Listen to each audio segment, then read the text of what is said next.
Halo Sobat Fatar, kembali lagi di Siniar Forum Anak Tanah Rencong. Kali ini saya Vivi Dianata sebagai tim sekretariat Forum Anak Tanah Rencong, dan tentunya saya tidak sendiri, ada Bunda Amrina, Kabid Pemenuhan Hak Anak DP3A Aceh. Halo Bunda. Halo Vivi dan kawan-kawan.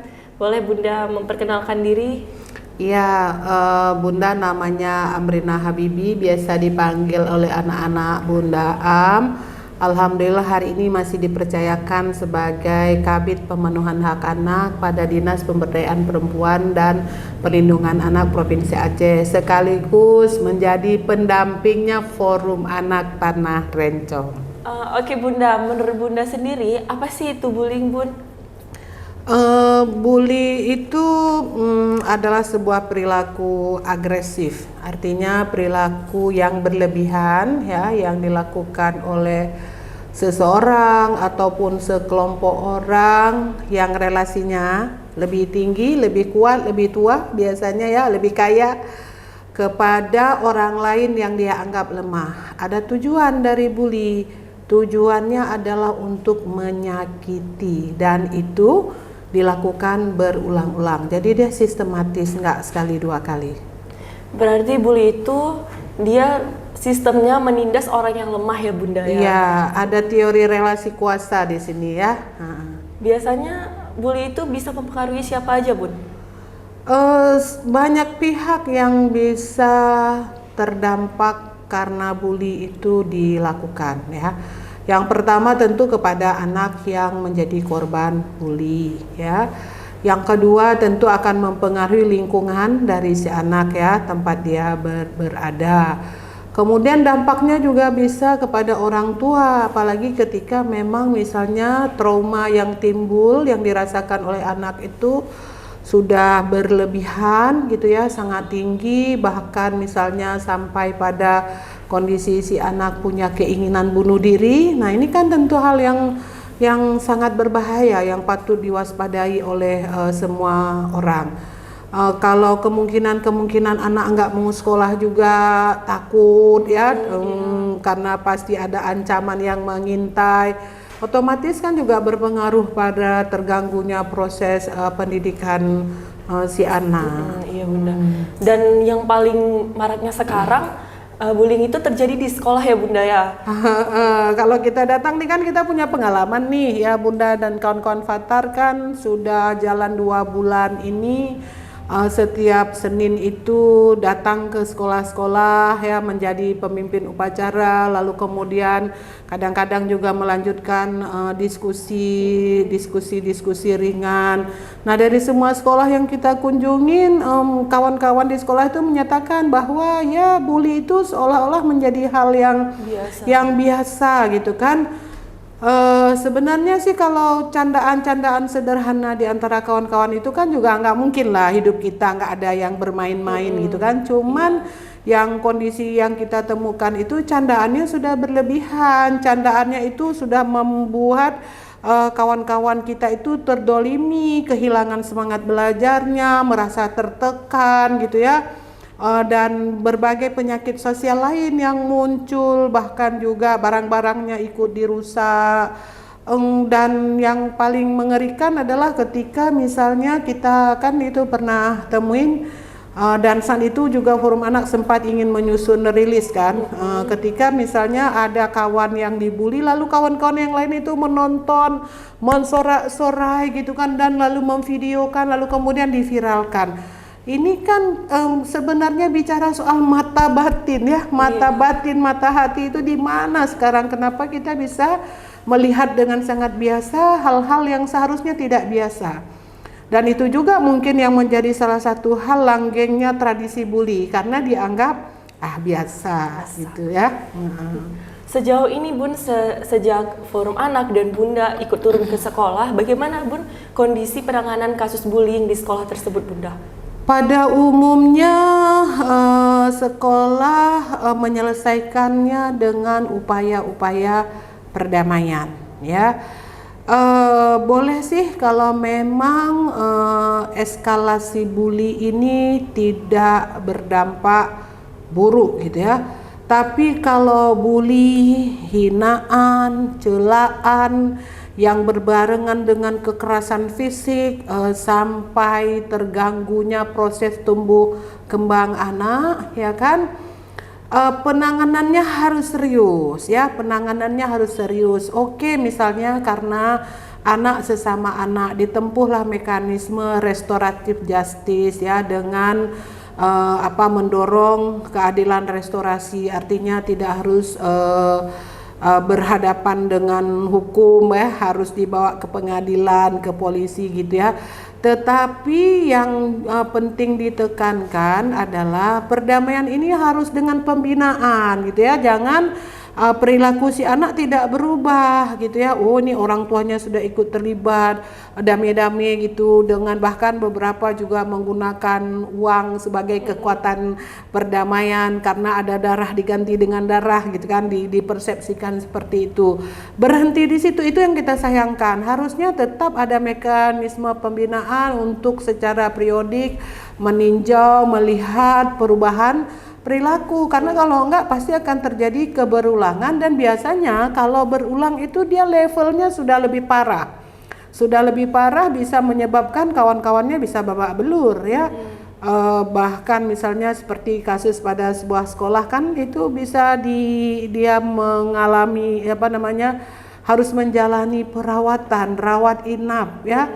Ada bagian anggota tubuhnya yang memang menjadi tidak berfungsi lagi dengan baik. Iya, sebegitu menyeramkan dampaknya, Bu. Iya, benar. Main-main sih boleh, tapi tidak boleh berlebihan dalam main-main, kan itu. Iya. Selain dampak fisik, kita juga biasanya sering kena dampak psikologis. Oh, udah pasti, anak, ya, Bunda, ya. udah pasti itu, ya. Sudah pasti dampak psikologisnya, takut, ya. Iya.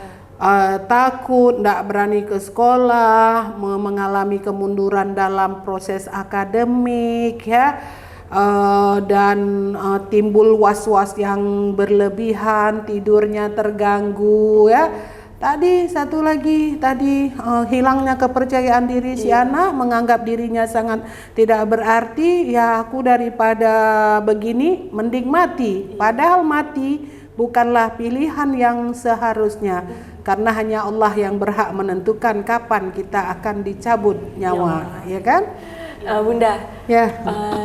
Sekolah tidak bisa bekerja sendiri tentunya, Bunda, kan perlu adanya dukungan orang tua juga untuk menghilangkan kelanggengan ini, Bunda. Oh ya, melanggengkan tradisi bully, ya. Iya, benar. Sekolah tidak bisa sendiri karena ada keterlibatan orang tua tentunya, karena kadang-kadang anak yang melakukan bully ya berlatar belakang dari situasi rumahnya yang tidak kondusif, anak kurang kasih sayang gitu, ya, atau persoalan-persoalan keluarga lainnya. Maka penting kali kehadiran orang tua untuk terus mensupport anaknya, baik ketika anak tidak menjadi korban maupun sesudah menjadi korban. Karena ketika anak menjadi korban, kalau tidak dapat dukungan dari orang tua, kemana juga si anak, ya kan? Karena anak sebagai pelaku pun ya dia adalah korban, ya, korban pengabaian orang tua, korban situasi lingkungan yang tidak kondusif, ya, dan lain sebagainya lah. Nah, kemudian selain dari orang tua, tentu lingkungan sekolah kan itu ada dewan guru, ya, ada juga organisasi di sekolah seperti OSIS gitu, ya. Lalu kemudian orang-orang lain yang ada di lingkungan sekolah, misalnya penjaga kantin, komite sekolah. Nah, komite sekolah dan institusi lain yang diberi kewenangan untuk bertanggung jawab mengkoordinasikan, melakukan pembinaan dan juga pemantauan, termasuk menjadi sistem rujukan. Karena tadi kan wilayah intervensi untuk tidak melanggengkan tradisi bully itu minimal ada dua. Yang pertama di level pencegahan. Apa yang harus dilakukan? Sekolah harus punya kebijakan apa untuk memastikan secara terus-menerus mensosialisasikan supaya ya kita itu hidup secara wajar, ya. Jangan melakukan hal-hal yang bersifat anarkis. Yang kedua adalah setelah jadi korban, kasusnya terjadi bagaimana? Ada yang memang eskalasinya kecil gitu, ya. Dipanggil, diberi nasihat oleh Bimpen, nah selesai gitu. Tapi ada yang memang besar kasusnya. Nah, ketika besar, ini tentu bicara wilayah rujukan. Artinya sekolah dalam kerangka sekolah ramah anak, dia wajib memang memiliki mekanisme rujukan. Kemana rujukannya? Tentu dengan dinas yang mengampu perlindungan perempuan dan anak. Karena apa? Di dinas ini ada unit layanan kepada korban namanya UPTD PPA, yang tentu si anak sebagai korban dan pelaku ya harus menerima hak-haknya secara komprehensif, mulai dari diakui bahwa kasus itu terjadi ya, kemudian anak akan menjalani proses rehabilitasi ya kan. Kalau dia mengalami luka fisik tentu harus disembuhkan, mengalami luka psikologis juga seperti itu harus dipulihkan ya. Dan juga bagaimana menyiapkan lingkungan sekolah, lingkungan rumah, lingkungan sosial tempat anak akan bergaul supaya si anak ini bisa melakukan perubahan-perubahan untuk tidak lagi berada pada posisi korban maupun pelaku yang hakikatnya juga harus dilihat sebagai korban. Oke, baik Bunda. Ketika orang tua mendapati anaknya itu sudah menjadi korban bully nih Bunda, pasti kita sebagai orang tua merasa sakit hati ya Bunda ya. Ya. Bagaimana Bunda peran orang tua untuk mengatasi permasalahan tersebut Bun? Iya, orang tua kan pertama hendaknya menjadi teman buat anaknya, siap mendengarkan cerita tanpa harus menghakimi, apalagi mendorong anak untuk melakukan tindakan pembalasan ya. Apa yang udah dilakukan oleh kawannya, misalnya ini ya, kalau kamu ditampar besok kau tampar kawanmu lagi. Nah itu bukan orang tua ya. Tapi memberikan solusi yang lain, misalnya menyampaikan informasi, nak kalau tindakan itu terus berulang kamu harus berani bersuara, kamu harus segera melapor kepada guru, kamu harus berteriak sehingga kemudian orang lain akan memperhatikan dan tindakan itu dihentikan gitu ya. Atau mama akan datang ke sekolah untuk ikut mengkomunikasikan sehingga ada perubahan ya kan, perubahan secara sistemik gitu ya. Nah yang kedua kan orang tua juga harus berfungsi sebagai konselor ya, konselor pertama yang kemudian bisa menenangkan anaknya yang melakukan bully ataupun yang anaknya menjadi korban gitu ya.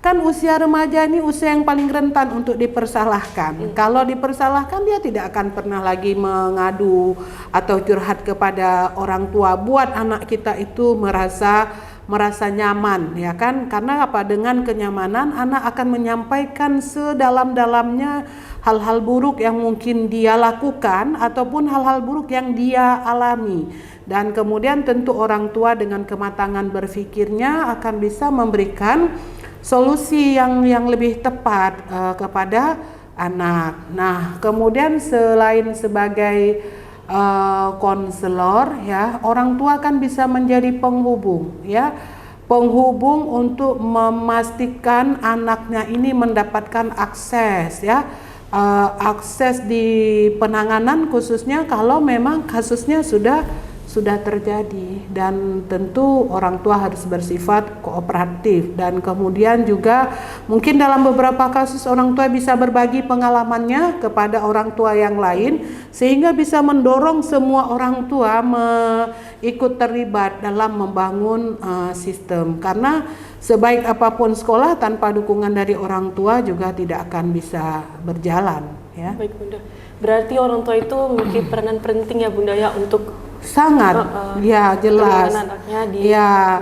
Jangan ada terminologinya begini, kan sudah saya antar anak saya ke sekolah, selesailah tanggung jawab saya sebagai orang tua, bye lah, terserah anak itu di sekolahmu gimana, kan nggak seperti itu, karena yang namanya dunia pendidikan dia kan tetap ada kontribusi dari sekolah, ada kontribusi dari orang tua ya, baik orang tua sebagai individu dari si anak maupun orang tua ketika dia tergabung dalam yang namanya perhimpunan komite sekolah. Iya Bunda.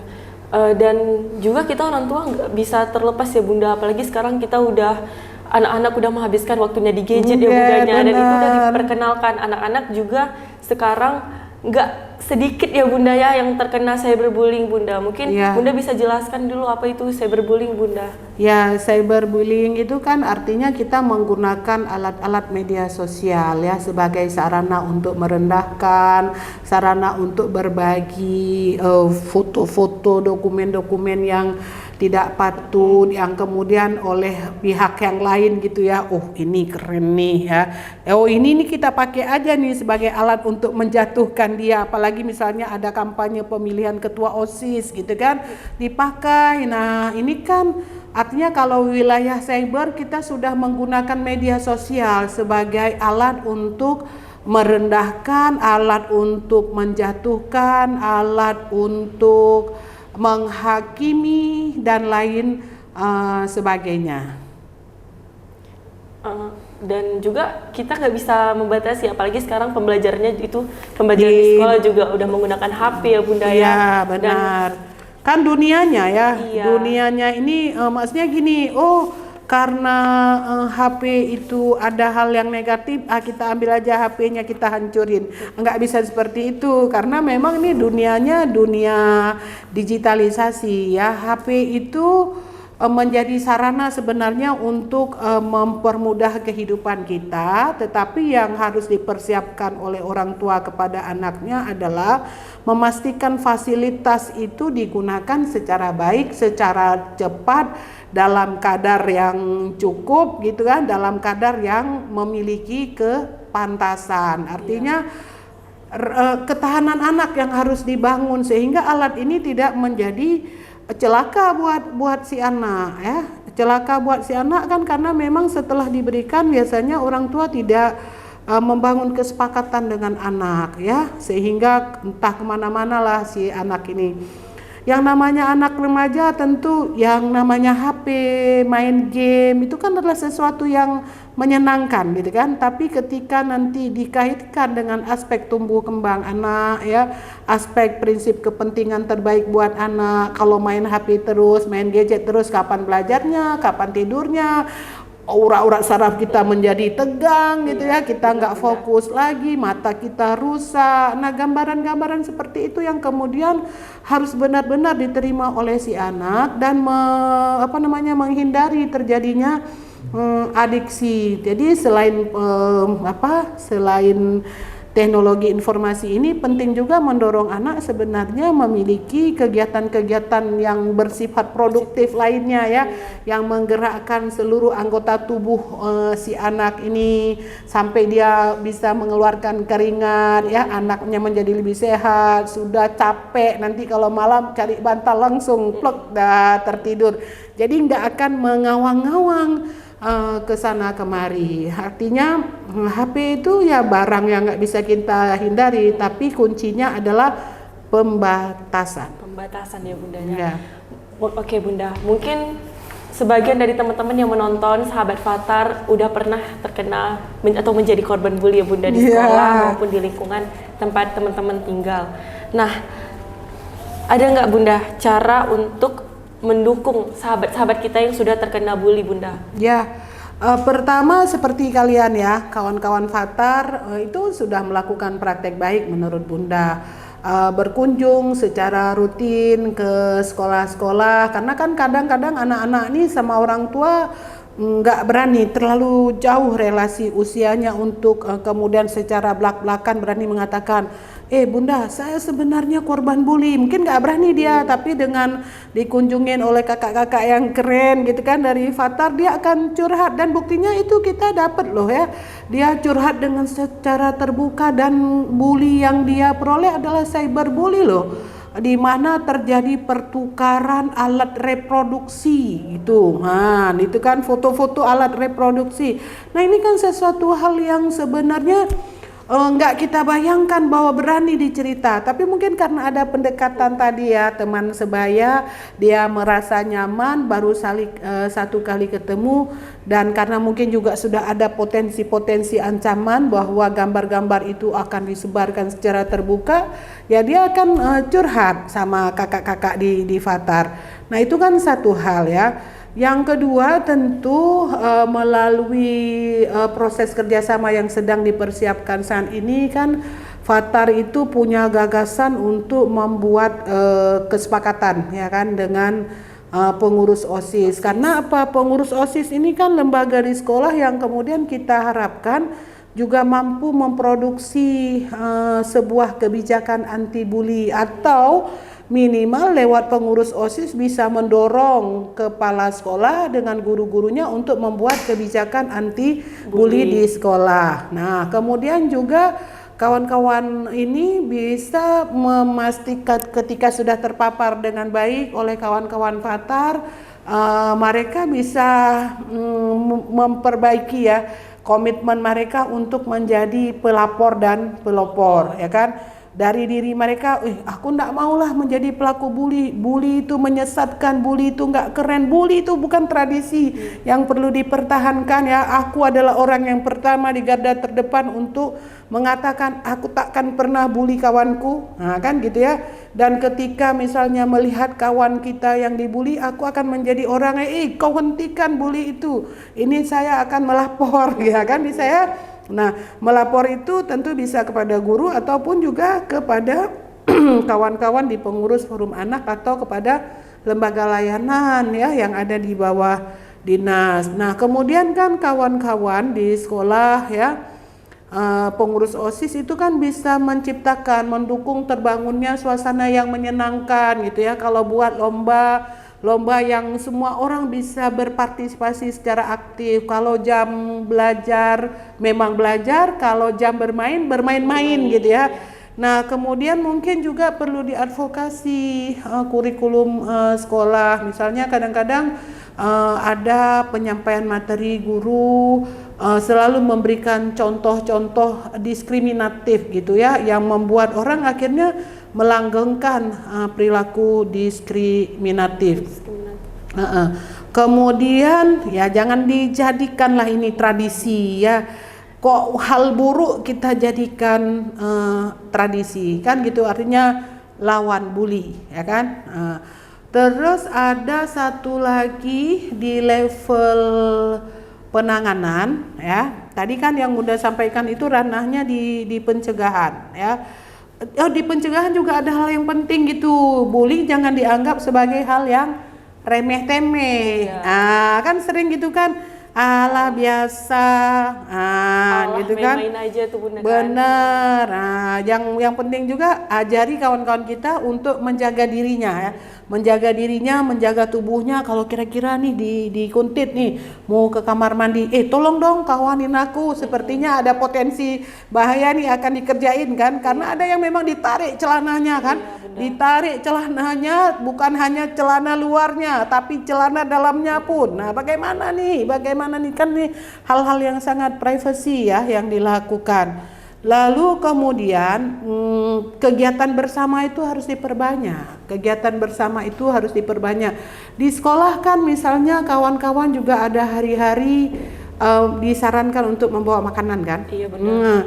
Sebaiknya makanan yang kita bawa tidak kita makan sendiri, tapi kita akan mencoba makanan kawan kita. Terjadi pertukaran makanan sehingga kemudian mungkin anak-anak orang kaya dengan makanan yang cukup sehat, seimbang, sempurna akan merasakan makanan yang mungkin hanya nasi putih doang dengan telur dadar ya, yang dibawa oleh kawan-kawan yang tidak cukup beruntung. Nah, proses-proses ini menurut Bunda adalah hal-hal yang baik yang perlu kita lakukan untuk menghilangkan yang namanya relasi kuasa yang tidak seimbang.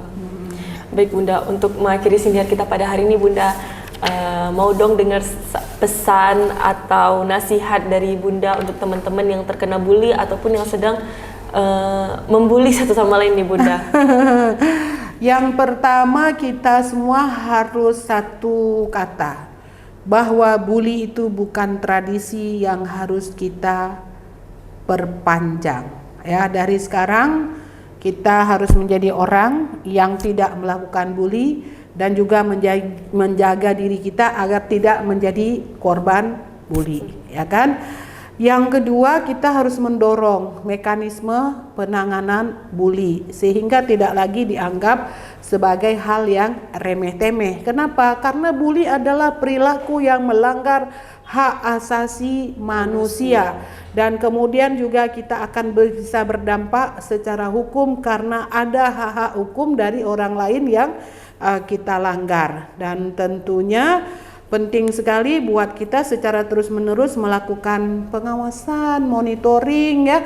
Kalau nggak mampu kita lakukan secara individu, minimal kita itu menyampaikan kepada orang yang kita anggap mengerti, paham, diberikan mandatnya untuk kemudian mengatasi terjadinya bully dimanapun, kapanpun gitu ya, dan tidak terbatas pada relasi apapun.